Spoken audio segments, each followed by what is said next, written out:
कहिलेकाहीँ जीवनले यति धेरै थिच्छ कि सास फेर्नु पनि सङ्घर्ष जस्तो लाग्छ। हामी हाँस्छौँ तर भित्र कतै चुपचाप भाँचिरहेका हुन्छौँ। हामी अगाडि बढ्छौँ तर मन भने अझै हिजोमै अल्झिएको हुन्छ। तर पनि हामी बाँचिरहेका छौँ, हामी लडिरहेका छौँ, किनकि हामीसँग अझै आशा बाँकी छ। सायद हामी सबैले कुनै न कुनै युद्ध लडिरहेका छौँ, बाहिर होइन आफै भित्र।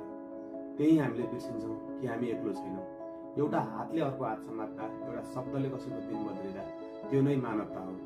न त ठुलो भाषण, न त कुनै शक्ति, सानो साथ ठुलो अर्थ। नयाँ वर्ष 2083, यो वर्षले हामीलाई के दिन्छ हामीलाई थाहा छैन, तर हामी के दिन सक्छौँ त्यो हाम्रो हातमा छ। थोरै माया, थोरै समझदारी र कसैको लागि थोरै साथ। यदि तपाईँ बलियो हुनुहुन्छ भने कसैको सहारा भन्नुहोस्।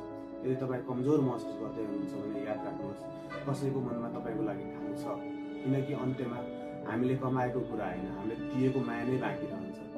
आवाज फ्रम कर्णालीको तर्फबाट नव वर्ष 2083 सालको शुभकामना। यो वर्ष हामी केवल बाँच्ने होइन, एकअर्काको खुसीको कारण बनौँ। किनकि मानिस भएर बाँच्नु नै सबैभन्दा ठुलो शक्ति हो।